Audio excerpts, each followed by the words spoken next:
नमस्कार प्रणाम। हम लोग गायक संजीव सिंह अपना नया भोजपुरिया चैनल भोजपुरिया जोन में आप सबके स्वागत करतानी और रउआ सबके आशीर्वाद प्यार के आशा रखले बानी। आज के जन हमार सुंदर एगो प्रस्तुति बा, निर्गुण के भाव लागता। भगवान शिव के सावन के महीना शुरू होखे वाला बा, यही उपलक्ष्य में रउआ एगो निर्गुण से सेवा देतानी। अगर आप सबके अच्छा लगे तो हमारे चैनल के जरूर सब्सक्राइब करब, शेयर करब, अपन कमेंट देब, अपन प्यार दुलार आशीर्वाद हमेशा बनीले रखेब। अरे सपना में देखनी राती शिव अइले बन के रे साथी। सपना में देखनी राती शिव अइले बन के रे साथी। हम सुतल रहनी,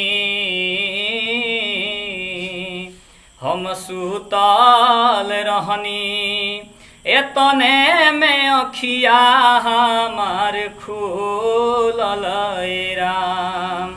हम सुतल रहनी, एतने में अखिया हमार खुलल राम।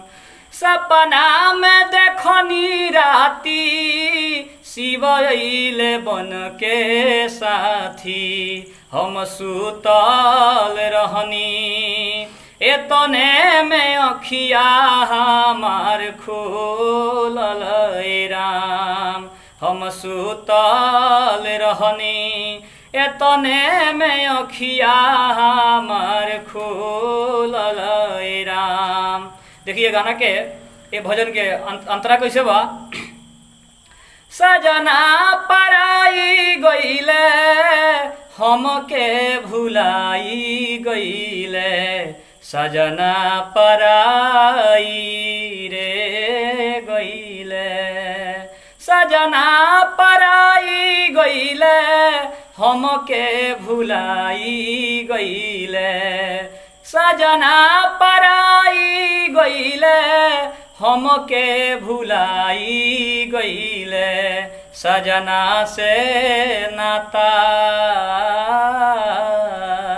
सजना से नाता लागता कि अब नाही जुटिनु राम। सजना से नाता लागता कि अब नाही जुटिनु राम। सबका के तरनी, सबका के तरनी, सबका के तरनी ए बाबा।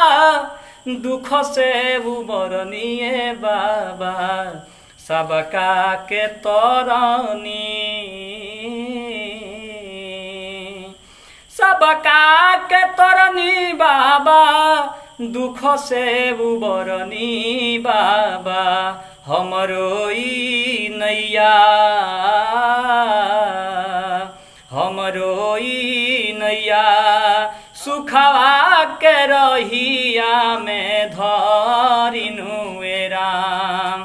हमरो ई नैया, सुखवा के रहिया में धरिनु राम। हम आँखी देखनी, हम आँखी देखनी, सुतल में सैया हमके परा गईले राम।